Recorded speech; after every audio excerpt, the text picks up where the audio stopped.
알고는 싶은데 읽기에는 바쁜 우리를 위한 독서 대행 콘텐츠 직독잡설 시작합니다.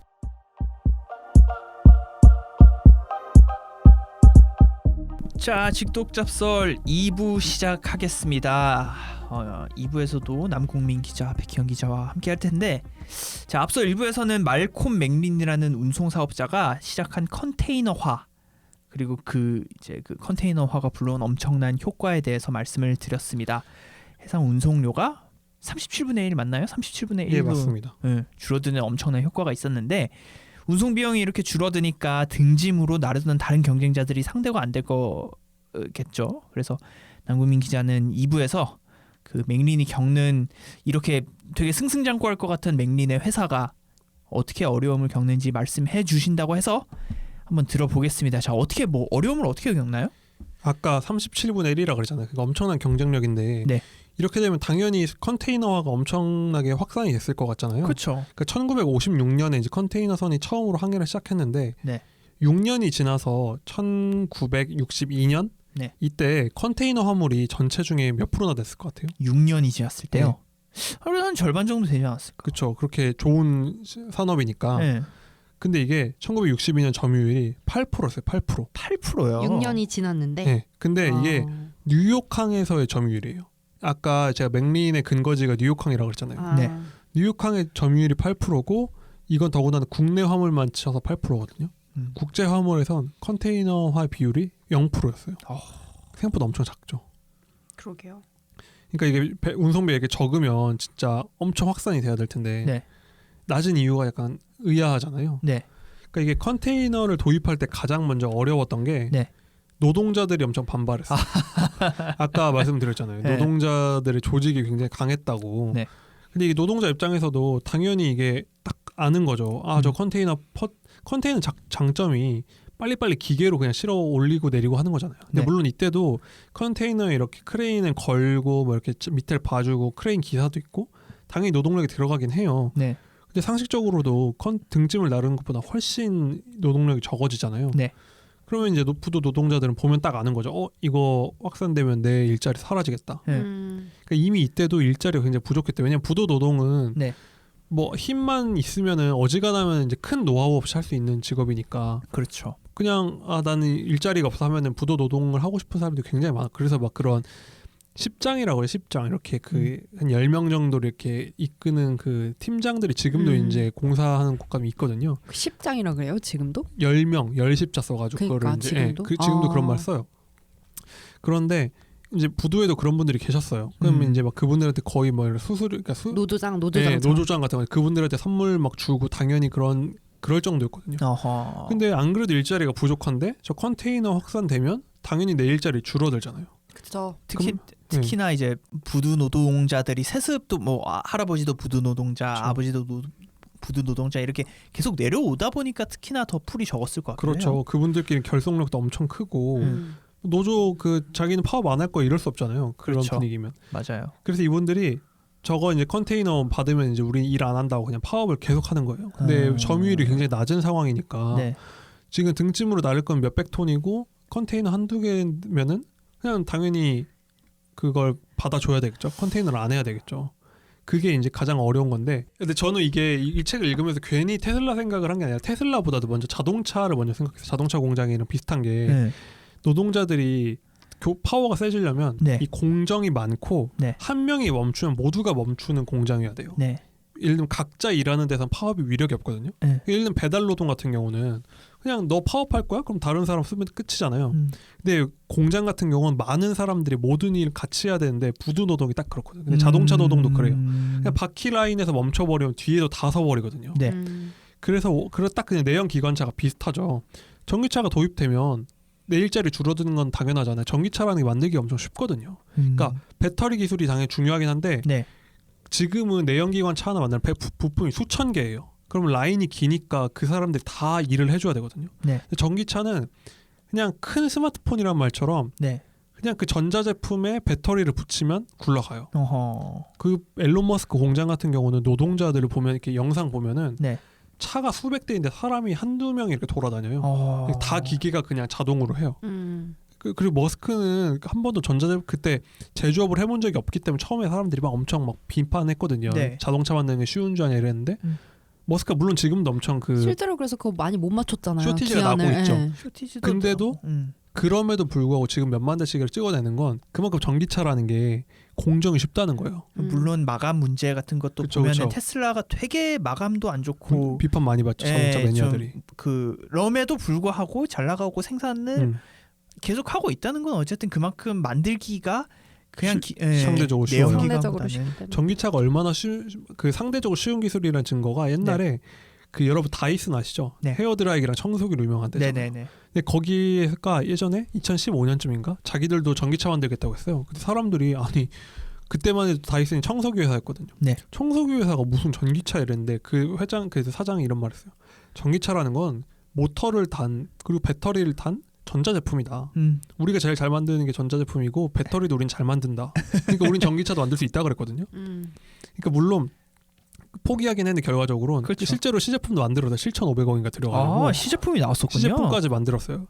그러니까 그만큼 전기차라는 게 만만하게 들어갈 수 있다는 거예요. 근데 그렇게 되면 당연히 노동자는 줄잖아요. 그렇죠. 부도 노동자분들이 완전 이제 투쟁에 나선 거죠. 뭐 우리 안 한다. 근데 전국 조직도 있었거든요. 어허. 그래서 이제 생각보다 컨테이너가 이제 도입은 생각보다 느려졌는데 네. 근데 또 반전이 뭐냐면 네. 또 생각보다 느리긴 하지만 또 컨테이너 계속 도입은 돼요. 당연하죠. 그렇게 돈이 남는데. 그 노조나 노동자들 말고도 또 그것도 있었을 것 같아요. 그러니까 초기 자본이 되게 많이 필요하잖아요. 그쵸, 컨테이너를 맞아요. 이입을 하려면 어쨌든 그 아까 말한 것처럼 뭐를 지어야 되니까. 맞아요. 그러니까 그런 것도 좀 생각을 해보면은 왜 늦게 컨테이너가 도입이 됐는지도 알 것 같아요. 그런 이제 뒤에 제가 말한 또 약간 다시 좀 노동 문제를 좀 얘기를 정리를 하면은 네. 실제로 이 걱정이 그냥 기우가 아니었어요. 이게 1963년에 브루클린항에 이제 사람 수 곱하기 일한 노동 시간 곱해서 맨 아워라고 하더라고요. 그래서 140만 맨 아워가 들어갔대요. 네. 근데 이게 1968년 그러니까 5년 있다가 이게 100만 밑으로 내려가고 그러니까 이게 맨 아워가 조금 더 설명을 해주세요. 그러니까 10명이 100일을 일하면 1000 맨 아워예요. 그러니까 1100시간을 일하면 맨 아워예요. 근데 이게 100만 맨 아워면 뭐 100만 명이 뭐 1시간 일한 양 이렇게 일의 양을 사람 수 곱하기 시간으로 한 거거든요. 1963년에 이게 140만 맨 아워였는데 네. 1968년에는 그러니까 5년 만에 100만 아래로 내려가고 어허. 1971년 8년 있다가 35만 명이 돼요. 네. 그래서 76년 딱 13년 지나니까 12만 명 되거든요. 근데 그러니까 노동자들이 걱정한 게 그냥 걱정한 게 아니에요. 이게 보면은. 그러니까 진짜 근로 시간이 줄어들고 자기 입지가 줄어드는데 그 줄어드는 것도 그냥 줄어드는 게 아니라 진짜 가파르게 줄어드는 엄청 거네. 가파르죠. 10년이 안 걸린 거잖아요, 지금. 그러다 보니까 이게 이분들이 반대라는 게 네. 틀린 건 아니었어요. 그리고 근데 이렇게 노동자가 줄어들면 그 뉴욕 주변에 있는 한국 노동자들이 다 실직을 해야 될 거잖아요. 그렇죠. 근데 웃긴 게 뭐냐면 네. 제가 아까 말씀드린 것처럼 컨테이너항, 그러니까 브루클린항은 등짐을 계속 쳤고 뉴욕항이라는 곳은 이제 컨테이너를 했다고 했잖아요. 네. 그러니까 브루클린 쪽은 완전 아까 말씀드린 얘가 브루클린 쪽이거든요. 거기는 이제 쇠락한 거예요, 완전히. 네. 뉴요크는 오히려 부도 노동자가 없어가지고 인력난에 시달렸어요. 어허. 여기는 노동자가 필요한 건 줄어드는데 네. 화물이 너무 많아지니까 네. 컨테이너가 계속 늘어나니까 여기는 오히려 인력난이 생긴 거예요. 그러니까 여기서 보면 우리가 항상 혁신이 딱 생길 때 고민을 한 게 그거잖아요. 예전에 스마트폰 나왔을 때도 네. 쓸 것인가 말 것인가. 네, LG도 이걸 탈까 말까 고민한 거잖아요. 그래서 LG가 그때 맥킨지를 하는 컴퍼니에 큰 돈 몇백억 주고서는 맡겼더니 컨설팅을 맥킨지가 말했죠. 이건 지나갈 바람이다. 찻잔 오, 속 탭. 진짜요? 그런 얘기에서 찻잔소 태풍이다. 네. 네. 딱 그 얘기 한 거예요. 300억인가 주고 맥킨지가 딱 이제 세계 최고의 컨설팅사가 LG한테 이제 준 거예요. 스마트폰은 지나갈 태풍이다. 근데 어떻게 맥킨지가 살아남았죠? 그것도 신기하네. 그죠. 맥킨지 지금은 더 승승장구하잖아요. 그러니까 근데 LG는 그때 그렇게 한 거고 삼성은 이제 갤럭시로 적극적으로 나갔죠. 근데 이게 삼성은 어디에다 맡겼대요? 삼성은 이제 자기가 판단하는 그 컨설팅을 안 맡겼어. 아 그래요. 삼성은 보면 그럼 외부 컨설팅에 잘 의존을 안 하는 것 같아요. 우리나라 대기업치고는 그거 유명한 컨설팅이 많은데. 내부에서는 아마 하긴 하겠죠. 그쵸, 그치만 당연히 하겠죠. 뭔가 외부에 그렇게 몇백억 막 주고 맡기는 거를 결정을 네. 자기네가 막 하겠죠. 국내 대기업들이 굉장히 그 의존을 많이 하잖아요. 맥킨지나 맞아. 그런. 근데 삼성은 그런 얘기 별로 없는 것 같아요. 근데 이게 진짜 딱 그거가 인 게 그때 당시 LG가 왜 그걸 고민했냐면 LG가 초콜릿폰이라는 걸로 완전 대박을 햅틱, 터졌죠. 맞아요. 햅틱 초콜릿폰으로 대박. 그러니까 자기들은 이걸 너무 잘 만드는 거예요. 초콜릿폰이 LG 거였나? 네, 맞아요. 사이언이었군요. 네. 사이언이 아닌데? 아니에요? 초콜릿폰이 모르겠어요. 브랜드 기억이 안 나네. 아무튼 그때 이제 그 갈림길에 고민하는데 모든 혁신이 그렇잖아요. 이거를 탑승을 할 것인가, 나의 기득권을 놓고, 아니면은 그냥 여기에 탑승을 해가지고 더 성공을 할 것인가, 아니면 나의 기득권을 지킬 것인가. 네. 옛날 카카오톡 나오기 전에 SKT 같은 통신사들이 그 기술은 다 있었는데 자기들 문자 그 300억인가 되는 매출을 포기하기 싫어가지고 카카오톡 그 네이트온 같은 걸 핸드폰을 만들면 됐었거든요. 그럼 지금 우리가 네이트온을 쓸 수 있는 건데, 네. 그때 당시에 다 막았죠. 근데 제가 듣기로는 어떤 인턴분이 SKT 인턴이 이걸 먼저 제안을 했대요. 우리 무료 문자를 합시다. 네. 할 수 있다. 인턴이 그걸 써서 그 팀장이 좀 좋은 분이었나 봐요. 그래서 자기들이 그 팀원들이 인턴 말 듣고 다 같이 해서 그 무료 메신저를 올렸대요. 네. 근데 윗선에서 그걸 자른 거야. 우리 300억 넘는 이 문자 매출 날라간다고. 그래서 그 인턴이 절망을 한 거죠. 그래서 때려치고 나갔거든요. 네. 근데 나간 다음에 다시 SKT에 정식 채용할 때까지 들어와 달라고 했대요. 근데 생각해보면 인턴한테 SKT 같은 데 진짜 꿈의 직장이잖아요. 그렇죠. 자기 회사 들어와 달라고 하는 거 엄청난 제안이잖아요. 그렇죠. 근데 이분이 안 들어가거든요. 근데 그분이 자기가 말했던 그 모바일 메신저 그걸 내가 만들어야겠다고 회사를 차려요. 네. 거기가 어딘 줄 알아요? 어디입니까? 카카오톡을 만든대. 진짜로? 카카오톡이 김범수 의장이 만든 게 아니라 원래 조그만한 그 스타트업이 만든 거를 이제 김범수 의장이 이거 물건이다 하고서는 딱 가져간 거거든요. 그래요? 진짜 제가 처음 그 들어봤어요. 카카오톡 만든 회사는 제가 이름을 까먹었는데 네. 그런 역사가 있다고 하더라고요. 근데 혁신이라는 게 진짜 갈림길에 서는 거죠. 그래서 결국은 다 아시다시피 문자는 당연히 공짜가 됐고, 네. 통신사들은 만약에 지금 SKT가 카카오톡 갖고 있다고 생각해 보세요. 지금 옛날에 멜론 하나 갖고서도 그렇게 가입자를 모았었는데 네. 이거 엄청난 기회를 놓친 거잖아요. 근데 그것처럼 뉴어크항은 굉장히 그거에 혁신에 올라타 성공을 했고, 그러니까 어떤 혁신이 있었을 때 그게 원래 타느냐 안 타느냐는 엄청 되게 사소해 보이지만 그쵸. 엄청나게 큰 결과를 가지고 또 어려운 결정이기도 하고. 그렇죠. 그 브루클린항은 그때 어떻게 했냐면 우리는 더 등집 내리기 좋은 항구를 만들겠다고 더 투자를 해요. 막 몇천 원. 맞아요. 그렇군요. 근데 그걸 포기할 수가 없는 게 문제도 뭐였냐면 네. 브루클린이라고 했잖아요. 브루클린 그쪽이 그때 당시만 괜찮은 동네였던 거예요. 부두 노동자들 소득이 높으니까. 네. 그 부두 노동자가 주로 누가 했냐면 뭐 이탈리안들, 아이리시 이런 분들이 하셨대요. 이주 노동 흑인 그런 분들이 근데 굉장히 그 결집력이 좋잖아요. 그렇죠. 그럼 정치인 입장에서는 거기 항구를 폐쇄할 수 없는 거야. 표밭이니까. 당연히 그 시장 항구 나가는 분들은 포기할 수가 없는 거야. 그럼 그냥 돈을 쏟아 붓는 거죠. 그럼 결국 브루클린항은 결국 계속 그쪽으로 가고 이제 뉴요크항은 완전 전성기를 맞는다. 이상하게 이거를 들으면서 물론 이제 그 스마트폰 얘기도 했지만 그 일본의 지금 산업이 너무 그려지고 있는 게 예를 들어서 일본도 지금 뭐 혁신 IT 기업이 하나도 없잖아요. 맞아요. 예전 소니 그렇죠.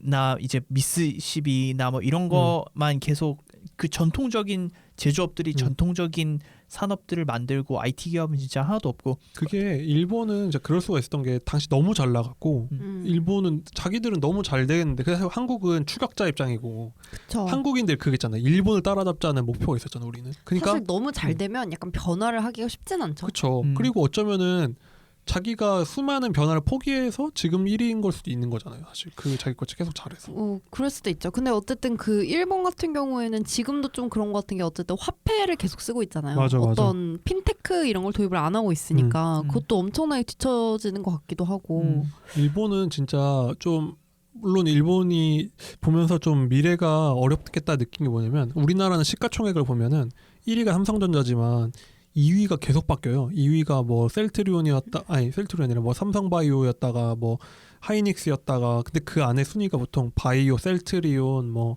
배터리 회사 지금 엄청 바뀐 거예요. 그러니까 우리가 얼마 전에 반도체 만드는 회사였는데 지금 배터리 갑자기 막 치고 올라오죠. 바이오 치고 올라오죠. 다 묘한 미래 산업이잖아요. 그렇죠. 일본은 그 1등부터 10등까지 보면 통신사, NTT 도코모 이런 거고 거기 은행이에요. 중공업 회사도 좀 있고. 그러니까 이게 완전 옛날 회사들이잖아. 와, 은행이 시총 순위권인 거는 사실 되게 흔치가 지금 않은데. 중국이 그 딱 그렇거든요. 그러니까 뭔가 아직 그런 그런 좀 후진 경제 수준, 그러니까 옛날 경제, 그러니까 옛날 스타일 경제. 경제들, 옛 구경제들이죠. 근데 중국 같은 경우는 사실 은행이 그런 이유는 그것들 정부 때문이죠. 그죠. 정부가 워낙 합쳐놨으니까. 네, 정부가 그걸 합쳐놨고 또 어쨌든 그 자본주의가 막 우리나라 같은 그런 그쵸. 곳은 또 아니니까. 중국은 우리랑 비교할 수가 없고. 우리랑 좀 달라서. 그리고 또 홍콩 상장돼 있는 데는 텐센트, 알리바바, 뭐 징동닷컴, 엄청난 그쵸. 그 바이두 이런 데 다 있잖아요. 그런 건 진짜 아마존 같은 거니까. 그러니까. 근데 일본은 보면 IT 기업들이 라인 우리나라 거죠. 그쵸. 야후 물론 야후 소유는 그쪽이 그러니까 엔티티가 근데 솔직히 야후가 소프트뱅크 막 갖고 엄청 있지만 잘 되진 그러니까 않으니까. 혁신 뭐 이런 건 아니잖아. 우리가 포털 회사를 그냥 혁신 기업이라고는 안 하잖아요. 그리고 그런 웹툰 플랫폼이나 웹소설 플랫폼도 다 한국계 우리나라 거예요. 그렇죠. 가 있잖아요 지금. 그런 거 보면은 그러니까 이게 진짜 일본이 어려운 순간의 것 같아. 순간의 선택이 진짜 그 뉴욕항이 될 거냐 브루클린이 될 거냐가 진짜 딱 갈리는 거죠. 근데 여기서 이제 노조도 이제 당연히 위기니까 이분들이 당연히 똑똑한 분들이니까 네. 아이디어를 낸 거. 이거 뭔가 위기가 왔다.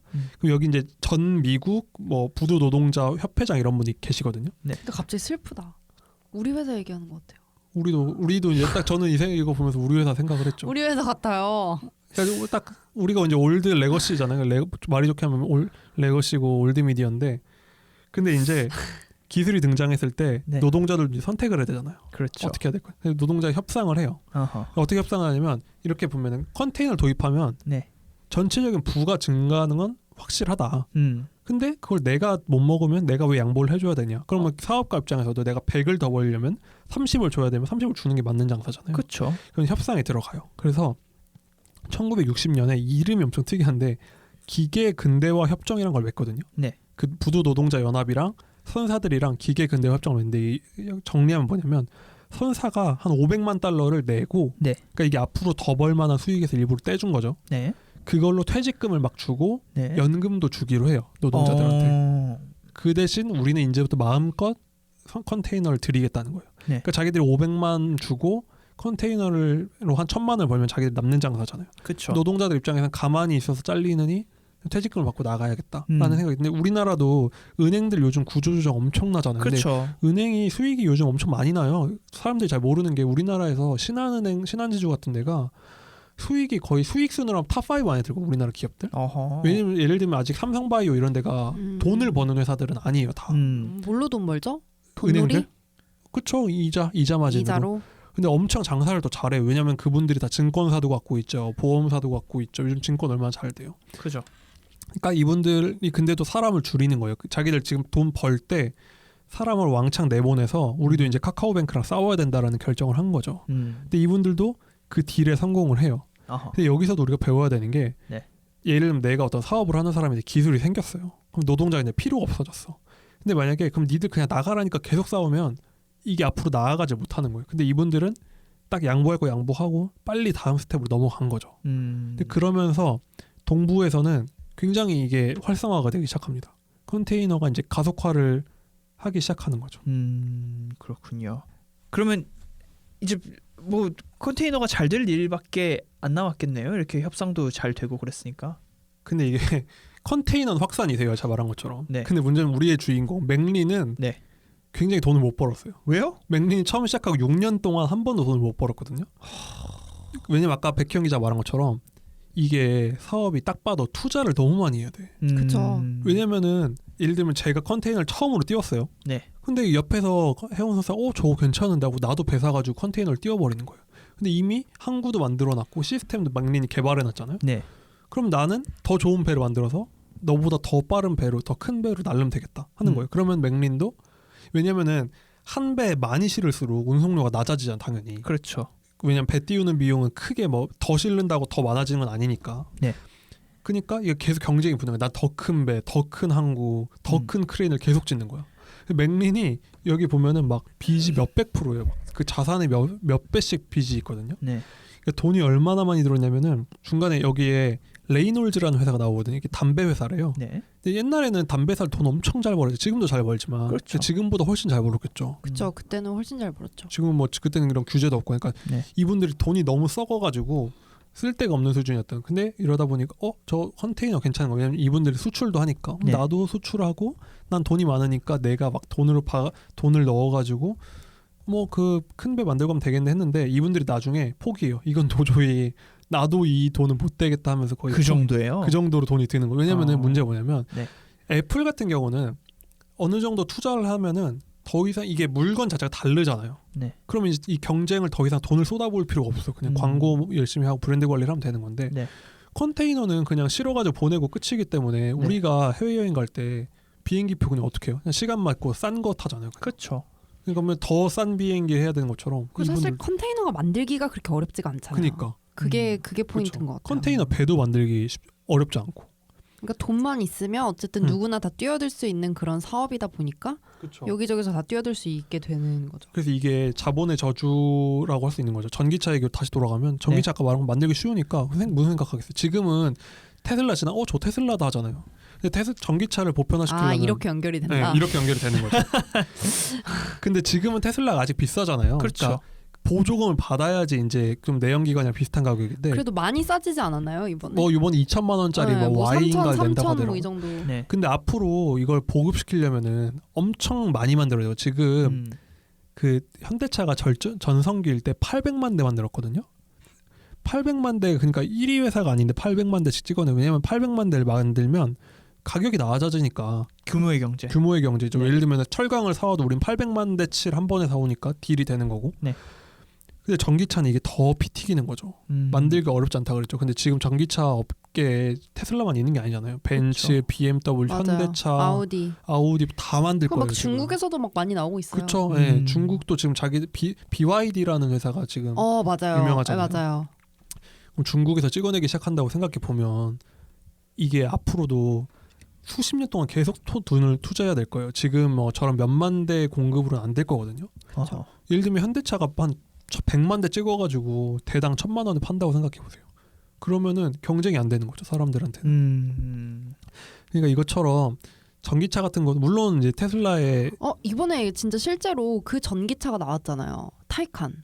포르쉐에서 아, 전기차가 나왔는데 또 포르쉐는 사고 또 싶어요. 그러니까 포르쉐는 또 기가 막히게 또 갖고 싶어요 전기차.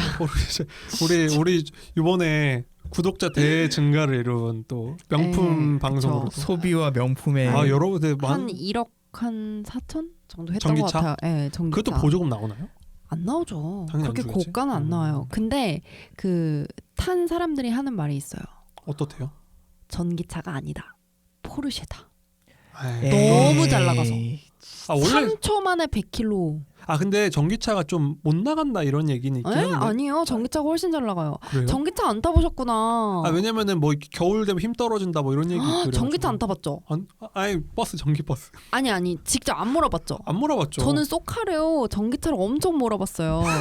진짜로. 네. 근데 네. 전기차가 훨씬 잘 나가요. 근데 그럴 수 있겠다. 오히려 너무 빨라서 약간 무서울 때가 있어요. 왜냐면 얘는 어. 가속이 이렇게 웅 붙는 게 아니라 윙 이렇게 붙어요. 범퍼카 같은 거니까. 그쵸. 범퍼카 같은 거죠. 마찰도 내연기관은 훨씬 맞아. 준 느낌이 들고 그렇구나. 부품이 그래서 적고 가벼우니까 그게 하나 소리도 거죠? 안 나는 거예요. 그래서 그치, 훨씬 타이칸이 가볍지. 이제 들어봐요. 타이칸에 소리를 일부러 넣었다는 거예요.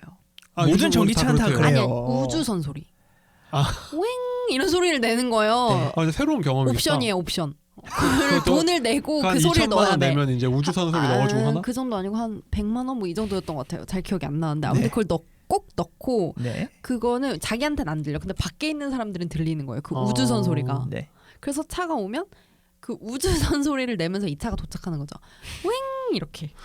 우리 다음에 좋아 보이는 것들의 비밀 2편으로 한번. 언젠가 타이칸의 비밀 한번 제가 해줘. 언젠가 타이칸을 끌 수 있는 날이 오면 그래서 태워드릴게요. 그러니까 이게 방금 말한 것처럼 계속 컨테이너 산업은 커지는데 네.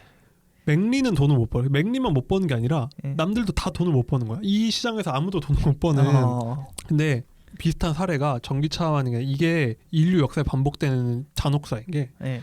1904 그러니까 전기차 컨테이너보다 훨씬 큰 발명이 뭐가 있었냐면 1903년에 네. 라이트 형제가 있었어요. 라이트 형제. 비행기 아시죠? 당연히 아시죠. 라이트 형제가 첫 비행을 1903년이에요. 근데 이분들이 1903년에 비행기를 띄운 거야. 이거 이제 난리가. 근데 이게 라이트 형제만 한 게 아니에요. 그때 똑같은 과학자들이 서로 하려고 난리를 치고 있었거든요. 네. 그럼 그냥 모든 신문들도 주목했겠죠. 누가 과연 이 비행을 성공할 것인가. 네. 근데 생각해보면 이거는 뭐 전기차랑 비교가 안 되는 혁신이죠. 사람이 난. 그죠. 사람이 난다는. 이건 진짜 인류 역사의 한 획을 긋는 거잖아요. 그죠. 그러면은 이게 라이트 형제 성공을 했어요. 그 다음날 일면이었겠죠. 네. 사람들이 어떻게 해서 제가 돈이 있는 투자자야. 그러면 라이트 형제가 회사 있나? 당장 몰려가서 그 주식을 사려고 난리가 날 거잖아요. 모든 사람들이 꿈에 부푼 거예요 이게. 근데 그러다가 그 누구죠? 이름 까먹었는데 대서양 횡단을 또 성공하거든요. 나중에 비행기로. 근데 그때만 해도 라이트 형제가 할 때마다 그냥 취미 생활이었는데 대서양 횡단 성공하니까 사람들이 그때 대서양을 왔다 갔다 하려면 그냥 3달, 2달 정도만 걸렸다고 해요. 네. 아니면 한 달 내도 가지만. 근데 이거 비행기 타고 가면 몇 시간이면 가잖아요. 그렇죠. 그럼 이게 미래다. 그때는 미국이랑 유럽을 많이 왔다 갔다 할 테니까. 네.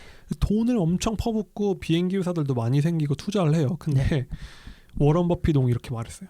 자본가 입장에서는 네. 그 언덕에서 라이트 형제를 쐈어야 됐다. 총으로. 네, 총으로 쐈어야 됐다. 그게 자본가들 입장에서는 좋았을 거라고 얘기를 해요. 이게 무슨 소리냐면 네. 그 이후부터 이 말을 한 게 최근이에요. 버피동도 그 항공사에 투자했다가 옛날에도 돈을 날려. 요번에만 날린 게 아니에요. 버피동이 옛날에도 손해를 본 건 아닌데 네. 진짜 물려가지고 고생을 하다가 털고 나오신 전력이 있어요. 이분도 강제 존버를 한 적이 있어요. 근데 그분이 그때 나오면서 내가 다시는 항공사 투자 안 한다고 나온 적이 있거든요. 그래요? 근데 그러다가 2014년인가 다시 항공사를 샀는데 이번엔 코로나가 터져가지고 다시 선언했죠. 내가 다시는 항공사 안 산다라고 하고 나갔는데 네. 그러니까 항공산업이라는 게 이렇게 꿈에 부풀게 하면서도 돈 벌기는 힘들다는 거예요. 힘들죠. 네, 지금도 뭐 생각해보면 우리가 딱 그렇잖아요. 진해연이 어디니 우리 알고 타나요? 그냥 싼 거 아무거나 타잖아요. 그죠. 그럼 진해연 싼 거 입장에서 시간 맞는 거. 제주항공 막 10,000원에 가고 이러잖아요. 9,900원에 타고 그러잖아요.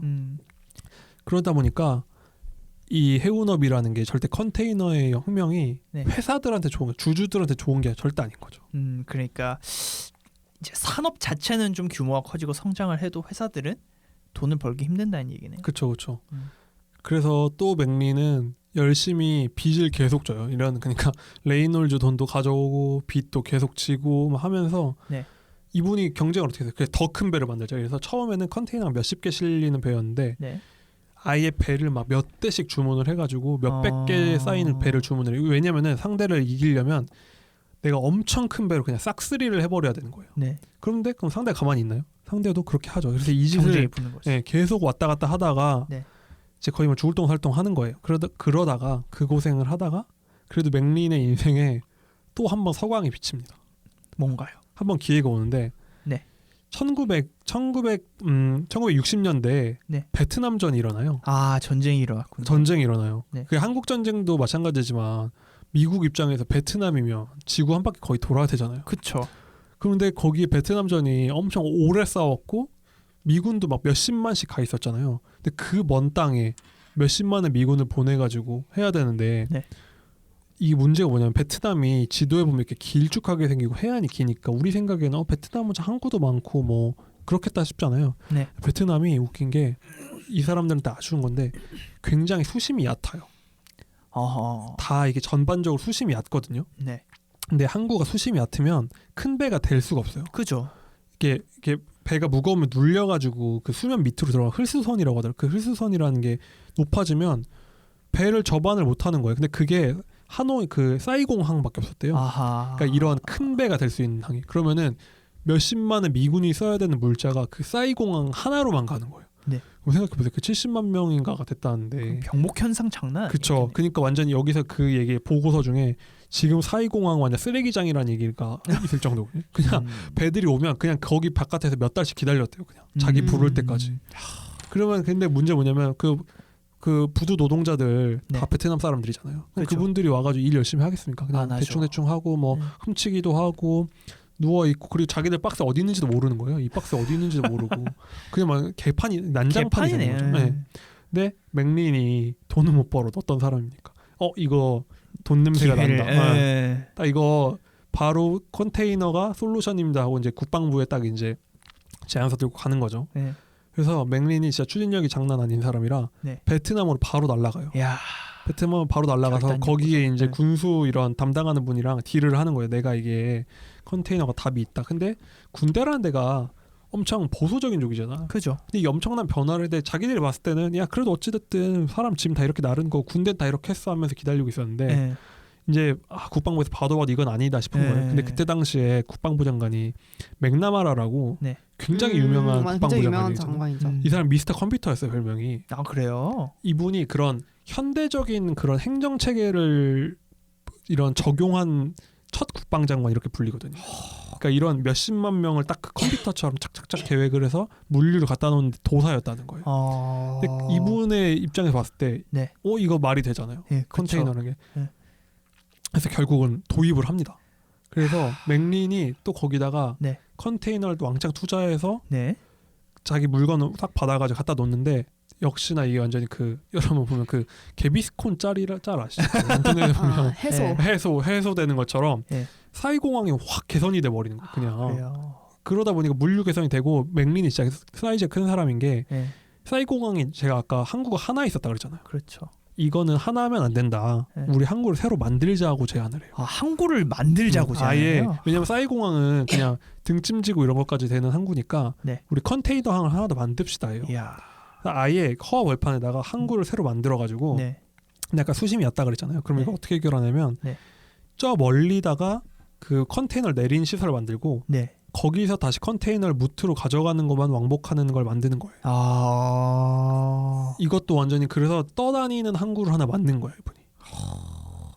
이거 되게 선진적인 기술들 되게 많이 그렇죠. 들었네요. 그러니까 이분은 정말 머리가 팽팽 도는 거야. 그러니까 뭔가 문제가 뭔지를 보고 네. 해결책이 보이고 그리고 더 중요한 건 실행력이 정말 대단한 분이에요. 그게 실행력이 진짜 대단한 분이에요. 대단하죠. 이분이 나이가 진짜 이때쯤 돼도 꽤 많은 나이예요. 이제 많죠 이때쯤이면. 그렇죠. 이미 돈 번 사업가였는데 자기 인생을 계속 거는. 근데 문제는 이것도 계속 돈이에요. 이분은 계속 인생 내내 부채 비율은 계속 높아지기만 하는 거거든요. 어떻게? 아니 그 국방부랑 계약을 했으면 근데 돈을 많이 벌어야지 정상 아니에요? 그렇죠. 그러면 근데 그만큼 또 투자를 해버리니까. 그렇죠. 이게 이분이 용역을 그러니까 이렇게 다행히 관급공사라는 게 원래 좀 이렇게 좀 짭짤하잖아요. 안정적이고 네. 그렇긴 한데 그 돈은 좀 벌긴 해요 이때부터. 근데 아니면 이제 미군들 먹을 초콜릿 같은 걸 예를 들면 실어서 가요. 베트남에다 다 실어놓고 내려와. 돌아갈 때는 싣고 갈 게 없죠. 베트남에서 가져갈 게 막 미군들 편지밖에 없을 거 아니에요. 그러니까요. 그러면은 빈배로 돌아오는 거예요. 근데 물론 이것도 관급이니까 네. 국방부가 그 돈을 주긴 해요. 그러니까 적자는 안 났는데 네. 맥린이 봤을 때 아니 너무 돈이 아까운 거야. 저 배들을 왜 비우는 거야. 그래서 이분이 또 아이디어를 낸 게 네. 그래. 일본이 이때 당시 이제 슬슬 경제 성장을 할 때거든요. 네. 일본에 들려서 일본 물건을 싹 갖고 가자. 딱 아이디어를 또 진짜 아이디어 왕이야. 돌아가면서 돈 벌겠다. 돌아가면서 돈 벌겠다. 내 왕복으로 돈을 벌겠다. 야. 그 대박이 이게 대박이 뭐냐면 네. 국방부가 돌아가는 돈도 준다 그랬잖아요. 네. 그럼 자기는 거기다 부수입까지 올리겠다는 거예요. 야. 근데 진짜 이게 대단한 아이디어 아닙니까? 아이디어 근데 계속 돈을 못 번다는 게 너무 안타깝긴 그러니까. 하지만 어쨌든 그러니까 이분이 네. 문제 뭐냐면 벌다가 네. 아이디어가 너무 많고 또 다음 아이디어에 또 투자하는 거야. 근데 문제 뭐냐면 맥린이 이렇게 베트남 전쟁에 컨테이너를 도입을 했어요. 네. 그러면 다른 회사를 나도 도입할게요 할 거 아니에요. 네. 그러면은 또 이제 다른 컨테이너 선사가 치고 항상 이래요. 그렇죠, 그렇죠. 이게 문제야. 그래서 퍼스트 펭귄의 고통이네요. 그렇죠. 계속 퍼스트 펭귄이에요. 네. 근데 문제는 뭐냐면 이게 퍼스트 펭귄 미국 펭귄만 있는 게 아니라 이번에는 일본 펭귄들까지 들어온 일본 사람들도 일본 아니 들르니까. 말 된다. 이거 왜 내가 미국 배에 실지? 그냥 우리가 실으면 되는 거 아닌가? 하는 거예요. 그래서 일본이 이때 당시 경제 성장이고 한국, 일본, 중국이 다 비슷하게 국가 주도로 성장을 한 나라잖아요. 네, 그렇죠. 그럼 일본이 그냥 우리가 아예 그냥 엄청 큰 항구를 지어버리자. 어허. 근데 아시아의 스케일이 사실 미국의 이런 민간 자본들이랑 비교가 안 되잖아요. 일본이 뭐 교토 주변에 하나, 도쿄 주변에 하나를 싣고 일본도 배를 잘 만든 나라니까 자기들이 컨테이너를 찍어요. 또 보면은 일본만 그런 게 아닌 게 우리 어렸을 때 그거 알아요? 그 정주영 회장이 그 얘기 듣잖아요. 그 현대 정주영 회장 말씀이시죠? 배 만들려고 돈 빌리러 갔는데 그 사람 뭐 영국 은행가 바클레이 은행이거든요. 네, 바클레이. 당신들이 뭐 무슨 배를 만드냐 이랬다는 거예요. 그래서 정주영 회장이 딱 그 500원 그때 당시 500원 지폐였죠. 거기에 500원짜리 지폐를 우리나라 지폐를 보여주면 거기에 거북선이 있어서 우리가 이런 조선시대 철갑선을 만든 나라입니다 해가지고 그 바클레이가 감동해가지고 돈을 빌려줬다는 진짜 무슨 그런 신화 같은 얘기가 있거든요. 에이. 어렸을 때 이 얘기 못 들어봤어요? 아니 들어봤죠. 처음 들어봤어요 저는. 처음 들어봤어요. 유명한 얘기예요. 진짜 처음 들어봤어요. 근데 팩트예요. 근데 이거 팩트라고요? 아니 근데 이제 감동을 하진 않았겠지만 저 그 이제 뭐 거북선을 보여준 것까지는 이건 팩트예요. 네, 팩트예요. 아, 그래요? 바클레이가 그때 당시로 우리 돈 지금 돈으로 4천억 원인가를 빌렸다는 거예요. 야, 근데 그럼 진짜 많이 근데 빌려준 이게 거네. 지금 생각해보면 그 지폐를 보여줘서 뭐 감동으로 이렇게 생각하는데 근데 생각해보십시오. 4천억 원을 반대편은 우리가 예를 들면 어디 어디 저기 무슨 동티모르 사업가가 와가지고 우리나라 산업은행 와가지고 돈 빌려달라면 빌려줍니까? 안 동티모르보다는 우리가 나았지만 근데 그때 정주영 회장이 빌리러 간 게 1971년이에요. 네. 근데 베트남전에 그 컨테이너가 본격 도입된 게 1970년이거든요. 그러니까 이미 1970년에 일본에 들르기 시작한 거예요. 옆 나라 우리나라 그때 당시에 산업가 그 기업가들이 일본이랑 교류가 닿았잖아요. 네. 그럼 정주영 회장 이거 본 거예요. 제가 봤을 제 생각에는 트렌드를 본 거예요. 이게 아니 근데 이건 남국민이다 생각이 이건 제 축식이에요. 근데 너무 근데 제가 그 비밀을 미스테리가 저 나름 풀렸다 생각했어요. 그 에피소드에 왜 갑자기 정주영 회장 배를 만들었을까 궁금하잖아요. 갑자기 난데없이 왜 물류를 해야겠다. 그거 너무 뜬금없잖아요. 그죠? 근데 제가 봤을 땐 이 비밀이 있었던 거예요. 자기가 일본을 왔다 갔다 하고 하다 보니까 네. 그분이 그때도 그런 그 건설도 하시고 하는 네. 분이잖아요. 네. 근데 저 컨테이너선이 미래라고 본 거죠. 아, 사업가가 왔을 때는. 근데 맥린을 얘기를 들어보면 딱 정주영 회장이랑 약간 비슷한 느낌이 들잖아요. 그렇죠. 그러니까 크게 걸고. 해봤어? 그런 해보고 정신. 올인 정신. 그렇죠. 근데 정주영 회장이 이제 그걸 도전을 했다는 거예요. 제가 이건 제 내피셜인데. 네. 근데 이 말은 한국조차도 네.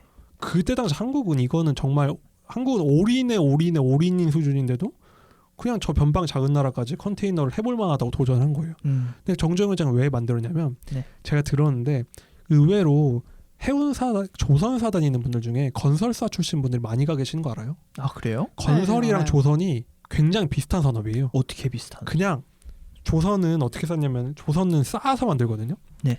이렇게 모듈이 있으면 그 밑에부터 차곡차곡 쌓아서 납기 공정 맞춰가지고 딱 그 출항시키는 건데 제 친구 중에 건설사 다니는 애가 있는데 네. 그 조선사 다니는 친구랑 얘기해 보면 비슷하다는 거예요. 그냥 그걸 위에다가 차곡차곡 쌓아가지고 그걸 납기 맞춰가지고 딱 띄운 역할이 굉장히 비슷해서 의외로 건설하는 분들이 그쪽에 가가지고 이제 그런 뭐 엔지니어링을 직접 해양공학을 뭐 하지 못하겠지만 그런 관리 같은 걸 많이 하신대요. 그러니까 이분이 건설하는 분이니까 저 컨테이너선 만드는 거 어렵지 않다 보신 거예요. 왜냐면 컨테이너선이 무슨 LNG선 이런 것도 아니고 그죠. 만들기 쉽잖아요. 그죠. 그러니까 이런 비밀이 있는 거죠. 이렇게 되면 맥리는 물론 그 국방부 돈을 벌긴 하지만 또 새로운 경쟁자 아시아 국가들이 등장하는 거예요. 일본, 한국, 네. 뭐 그럼 대만. 이때쯤 되면 슬슬 왜 초반에 한국 경제랑 그렇게 컨테이너 연결했는지가 닿는 게 네. 우리나라가 조선 지금 세계 1위잖아요. 네. 얼마지 그리고 그렇게 된 지 꽤 오래됐고 꽤 오래됐죠. 그러니까 아시아 자체가 이제 동북아 3국이 지금 1, 2, 3위를 계속 엎치락뒤치락 하는 거잖아요. 맞아요. 그러니까 이게 동아시아가 컨테이너선 그러니까 지금 만드는 배 엄청 많은 것들이 컨테이너선으로 만들어졌으니까 네. 동아시아의 발전이 이 컨테이너선이 동아시아 일단 컨테이너선을 만드는 것 자체가 동아시아의 산업이 됐고 지금 유명한 한 거 얼마나 많아요. 그것도 이제 만들기 시작하면서 동아시아의 완전 지형을 바꾼 거죠. 그럴 수 있겠네요, 진짜. 그러니까 뭐 컨테이너선이 세상을 바꿨다 이렇게 얘기하면 저는 처음에는 이게 컨테이너가 수출이 가능해서 뭐 자유무역을 그쵸. 가능케 해서 됐구나라고 생각을 했는데 사실 그 이전 단계, 그러니까 컨테이너선을 만드는 자체부터가 약간 그 엄청난 산업이죠. 아이템 경제적인 아이템이었기 때문에 뭐 이제 그거를 세계 경제를 발전시킬 수 있었던 또 하나의 원동력이다. 실제로 한국이 경제 성장을 한 게 조선 사업을 되게 잘 하면서부터도 그쵸. 있으니까. 지금 거제라는 도시 자체가 아예 그쵸. 근데 거제, 많이 울산. 죽었어요. 그렇죠. 지금은 또 그러니까 이런 산업적인 게 바뀌다 보니까 근데 조선이 발전하면서 철강 산업도 그쵸. 포스코 이런 엄청 데가 같이 엄청 발전하는 발전했고. 하는 거고 이제 그걸 통해서 우리의 이제 그런 걸 수출을 네. 또 가능하게 하고 네, 뭐 그쵸. 이런 거죠. 그러다 보니까 벌써 그것만 해도 포항, 울산, 거제, 통영 그 도시들만 한 게 아니라 우리나라 그러네요. 자체가 성장을 한 거잖아요. 그렇죠. 그러니까 그리고 컨테이너선이라는 게 만들기 어려웠으면 후발주자인 한국은 사실 들어가기 힘들었을 거예요. 근데 아까 말한 것처럼 이 컨테이너 산업이라는 게 또 규모로 경쟁한 거잖아요. 동아시아 국가들은 국가가 나서가지고 한 팀이 돼가지고 움직이니까 경쟁력이 상대가 안 되는 거예요. 그냥 국가가 나서서 1000개짜리 그냥 배 10대 찍어 이렇게 돼버리는 거예요. 그냥 외국은 근데 한 해운사가 하나씩 발주하고 이런 구조면 이게 안 되죠. 동아시아가 이걸 하기 굉장히 좋아진 거예요. 알겠습니다. 그래서 어쨌든 이렇게 우리나라와 일본과 대만을 잇는 이 엄청난 교역로를 이으신 맥린께서는 돈을 좀 버셨나요? 그래서 이제 슬슬 맥린 걱정이 들기 시작하죠. 맥린이 저희가 뭐라고 했습니까? 이제 그 야수의 심장을 가진 남자라고 했잖아요. 네. 이 전쟁을 끝낼 방법이 무엇인가 고민을 하다가 그래 이게 더 큰 배는 이제 한계가 있으니까 더 빠른 배를 만들자고 생각을 해요. 그러니까 예를 들면은 같은 거리를 100일 만에 가는 거를 70일 만에 가면 남들보다 경쟁력이 30% 늘어나는 거잖아요. 그렇죠. 그럼 우리 엄청 빠른 배를 만들자고 해요. 네. 그래서 이제 배 모델을 붙이는데 S7이라고 붙였거든요. 네. S7형을 맥린이 그때 10대 넘게 한 번에 발주를 하거든요. 통도 크다. 통이 크죠. 네. 진짜 크네요. 그러니까 이거 나오면 이제 내가 너희들 싹 죽일 수 있다 네. 한 거예요. 이게 결국은 왜냐면 사라지고 해서 결국은 독점이 될 거라는 걸 예상을 한 거죠. 근데 배가 빨리 가려면 네. 당연히 그 자동차도 그렇잖아요. 스포츠카가 완전히 기름 먹는 하마인 것처럼 네. 배가 빠르면 당연히 기름이 많이 들거든요. 그렇겠죠. 근데 이분 생각에는 기름은 얼마 안 하니까 그때 당시 유가가 너무 쌌으니까 네. 우리는 대신 더 많이 날라가지고 그걸 돈을 뽑겠다고 생각을 한 거예요. 네. 근데 문제 뭐냐? 아까 이제 1970년대라고 그랬죠. 네. 이때 엄청난 경제적인 사건이 생기거든요. 뭔가요?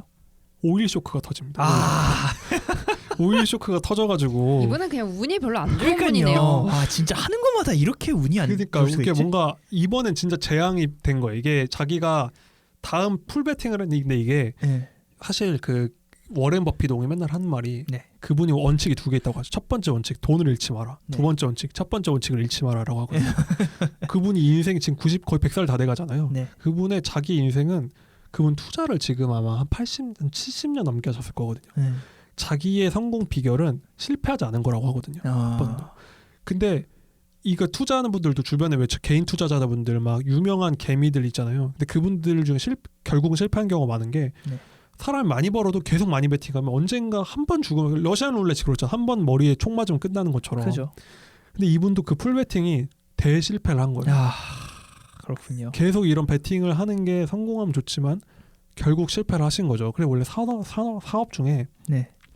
진짜 돈 벌려면 이런 거 하지 말고 이런 거 하면은 뭐 막 IT 회사 이런 거 돈 많이 드는 거 창업하기 힘든데 네. 보통 그러잖아. 4대원 안에 빌딩 올린 사람은 감자탕 판 사람밖에 없다고. 그런 말 있거든요. 네. 탕 들어간 거 판 사람 빼고는 돈 버는 사람 없다는 얘기가 있어요. 이게 어른들 했던 말인데 그러니까 이게 뭐냐면 투자할 것 많이 안 들어가고 안정적으로 나가는 걸 팔아라라고 하거든요. 네. 그렇게 오래 계속 팔면 돈을 번다는 거예요. 그죠. 뭐 커피 뭐 이런 물 장사도 그쵸, 비슷한 물 장사 원리라고 그런 거죠. 하니까요. 맞아요. 그래서 결국은 이분은 네. 뭐 여차저차 많은 결국 시랜드사도 이분이 팔아요. 아, 매각하고 어디 이제 결국엔. 복귀해서 농장을 하시는데 자기 고향에서 아 네. 너무 안 됐다. 되게 대단한 문제래요. 농장도 돼지 몇백만 마리짜리 농장을 해요. 그래서 그래요? 자기가 보니까 이 돼지도 혁신을 이분은 진짜 끝까지 손이 손이 크셨네. 큰데 자기가 봤을 때 너무 이 돼지를 이렇게 지금은 돼지 왜 해체하는 거 아시죠? 그 옥자 같은 거 보면 이렇게 기계식으로 착착착 되잖아요. 네. 이분이 맞아요. 이거를 약간 도입을 한 거야. 아, 이거 몇백만 마리짜리 농장을 만들어. 근데 그 돈을 또 벌거든요. 네. 그래서 이분이 나중에 다시 또 해운업에 도전을 하는데 어찌어쨌든 결국 또 파산해가지고 최후로는 결국은 네. 파산을 하시고 네. 그게 너무 충격이 큰 거예요. 자기가 딸린 식구들도 너무 이런 분들이 자기 돈 벌려고만 하는 게 아니잖아요. 막 이런 그죠. 그런 뭐랄까 좀 리더 사나이 네. 같은 그 뭐 두목 그런 느낌 네. 있잖아요. 네. 그러니까 너무 미안한 거예요. 그래서 이제 아예 대외 활동을 안 하시다가 나이 드셔서 나중에 돌아가시거든요. 그래서 결국 좀 쓸쓸하게 돌아가셔요. 이제 대외 활동도 잘 안 하시다가. 네. 근데 결국 물론 당연히 이제 역사에 남았죠. 근데 좀 그런 씁쓸한 뭐 역사에 남지도 않았어요. 솔직히 우리만 알아. 그 업계 사람들만 아는 거죠 이제. 그래서 이제 네. 그런 영향을 미쳤다. 그렇지만 컨테이너는 남겼다. 참 숨가쁜 인생입니다. 그러니까 되게 대단한 인물이신데 참 성공 못한 게 너무 씁쓸합니다. 진짜. 그렇죠. 네. 투자 실패를 해가지고 결국 근데 이제 큰 승자가 뭐냐면 동아시아가 제일 큰 승자예요. 결국 지금 2014년 기준 이 책에 나와 있는데 네. 전 세계 10대 항구 중에 네. 중국 항구가 몇 개일 것 같아요? 중국 항구, 홍콩항도 중국 항구예요? 네, 포함해서 그러면 한 6개? 6개? 한 3개? 몇 개냐면 6개. 7개, 7개. 아. 거의 비슷하죠. 비슷하네요. 거기다가 부산항까지. 그럼 이렇게 되면은 나는 홍콩항 빼고 얘기한 거야. 그럼 아니, 맞죠. 홍콩은 중국이 아니. 그럴 수 있겠네. 너무 크게 이렇게 얘기되나? 입국 못 하는 거 아니야? 근데 그래가지고 네. 그래가지고 8개나가 동아시아 항구. 그럼 뉴욕항은 어디냐면 없어요. 그 순위 안에 없고 네. 엔트워프라는 이제 그 유럽의 로테르담 항구. 아. 그게 하나 있어요. 그게 왜냐면은 몰라, 처음 들어봤어. 모든 유럽의 물류가 거기를 들어가서 나가기 때문에 하나 있고. 아 그래요. 그러니까 서반구 항구가 없어요. 와. 모두 다 동아시아 항구예요. 그러니까 이게 또 근데 사실 그런 건 있어요. 뭐 요즘에 경제라는 게 소프트웨어 경제로 넘어가서 그거는 컨테이너 실을 필요가 없으니까 유럽, 미국은 그런 경제가 돼서 그럴 수도 있지만 확실한 건 모든 제조 기반이 아시아로 넘어왔다는 거죠. 그리고 모든 물류가 다 아시아에서 통하고 지금도 아시아가 제일 근데 사실 그렇죠. 다 동아시아든 어디든 여기서 나가잖아요. 그러니까요. 모든 모든 물류가 여기 나가고 또 이게 똑같은 돈을 벌어도 이런 제조업을 하면 좋은 게 굉장히 좋은 일자리도 만들고 사회가 건강해지잖아요. 양극화도 상대적으로 약해지고. 그러니까 동아시아는 이 컨테이너의 수혜를 엄청 받았고 또 여기서 좀 더 이제 경제학적으로 말하면 네. 그 물류 비용이 없어진다는 건 지구가 이렇게 가까워진다는 거. 예를 들면은 글로벌화가 사회. 되는 거죠. 예를 들면은 한국 노동자가 반값에 만들 수 있어도 운송비가 너무 비싸면 거기다가 안 맡기는데 지리적인 게 사라지다 보니까 멀리 있는 동아시아가 엄청 수혜를 받다는 거죠. 그럼 이게 전기차랑 아까 테슬라 얘기를 하셨는데 전기차랑은 어떻게 연결되는지 짧게 좀 얘기를 네, 짧게 해주세요. 얘기하면은 전기차가 물론 혁신이고 전기차 산업은 클 거예요. 네. 근데 테슬라가 성장을 할 거라는 보장이 없다는 거죠. 아. 왜냐면은 지금까지 나온 얘기를 정리를 해보면 네. 제가 어떤 걸 발명을 했는데 그게 성공을 하려면 5가지가 있어야 돼요. 제가 봤을 때. 네. 첫 번째는 일단 그 기술 자체가 사업성이 있어야 돼요. 네. 사업성이 있다고 치고 네. 그 다음에 정치적인 문제를 해결해야 돼요. 노조 문제. 노조 이런 거. 문제나 아니면 이런 정치권의 반발. 네. 가까이 타다가 네. 엄청 사업이 잘 됐지만 그렇죠. 정치적인 문제를 해결을 넘지 못했죠. 못하잖아요. 근데 그분들이 만약 아까 기계근대화 협정 같이 그런 타협을 만들었으면 지금 없어지지 않았겠죠. 그렇겠죠. 근데 그것도 기술이고 네. 그 다음은 어떤 모든 경쟁자를 이겨야 돼요. 그렇죠. 나만 내가 1등한다고 이기는 게 아니야. 독점 일단 네, 독점을 하고 독점을 해야 시작해야 되고 그리고 이게 언제 이게 꼽힐지 몰라요. 야. 컨테이너가 진짜 보편화된 한 90년대가 다 왔어요. 다 와서거든요. 첫 출항이 1956년이었는데 그럼 거의 한 40년을 그분 다 돌아가실 때쯤에 맥리는 진짜 자기가 죽었네. 이렇게 늘 줄 몰랐던 거죠. 자기가 그렇겠죠. 생각할 때. 그리고 마지막으로 네. 베트남전 같은 엄청난 보편화의 이벤트가 있어야 돼요. 아하. 근데 전기차는 물론 그런 이벤트가 저는 그런 생각하는 게 요즘 유가가 엄청 싸잖아요. 그렇죠. 근데 과연 사람들이 앞다퉈 전기차를 사고 싶은 마음이 들까? 저는 요즘 좀 그런 생각이 들긴 하고 유가가 이렇게 타이칸을 낮으면 타면 된대요. 아니 그냥 포르쉐도 좋잖아요. 근데 타이칸 아니어도. 아니 근데 확실히 된대요. 그래서 저는 좀 타봅시다. 혁신이 물론 테슬라가 안 된다는 얘기는 아닌데 네. 테슬라가 무조건 될 거라는 거는 이런 난관이 있다라는 네. 걸 좀 알면은 혁신을 바라볼 때 좀 도움이 되지 않을까 싶습니다. 알겠습니다. 갑자기 여기서 타이칸이 나올 줄 몰랐네요. 자, 오늘은 컨테이너화 그리고 이제 그 컨테이너화의 아버지, 컨테이너의 아버지 말콤 맥린의 생애에 대해서 좀 얘기를 해봤는데 저는 컨테이너를 주제로 한다고 해서 너무 딱딱한 무슨 무역 용어 같은 거 나오지 않을까 했는데 너무 재밌네요. 책이 진짜 재밌었어요. 맞아요. 이분이 그 이코노미스트 편집하는 에디터시고 그 맥린이라는 인물 자체가 그냥 얼굴도 못 보는데 저 얼굴도 아직 검색 안 해봤는데 아니 근데 남궁민 기자가 이 맥린의 생애를 중점으로 정리를 잘해왔어요. 재밌죠. 네, 그 책이 막 그렇게 생애를 중점으로 막 그쵸, 엄청 그쵸, 얘기하진 그건 아니고. 않았거든요. 네. 저는 이 이야기를 좀 주목했으면 해가지고 네. 그러니까 이거 한번 사서 읽으실 때 물론 이 책이 그게 문제예요. 맞아. 네 이게 다 지금 절판되고 맞아. 한국 그래가지고 출판 산업에 이게 문제예요. 이렇게 좋은 책은 꼭 네. 절판되더라고요. 이게 네. 이걸 읽으시려면 아마존 가서 킨들로 킨들로 원소로 이북을 사서 읽으셔야 될 읽으시면. 것 같긴 한데 그냥 아무튼 뭐 진짜 출간되면 좋겠습니다. 네 만약에 어떻게 구하셔서 읽을 때는 그런 거를 좀 주의를 해서 이게 말콤 맥린의 생애에 관한 그런 책은 아니고 이제 컨테이너 선에 관한 이야기니까 그건 좀 주의를 해서 읽어주시면 좋겠습니다. 자 오늘도 이렇게 긴 시간 동안 1부 2부 이제 2주 걸쳐서 들어주셔서 감사하고 저희는 다음 주에도 재밌고 소개해드리고 싶은 책을 들고 와서 재밌는 콘텐츠로 여러분들께 많은 정보 전달을 해드리겠습니다. 자 다음 주에 뵙겠습니다. 감사합니다. 감사합니다.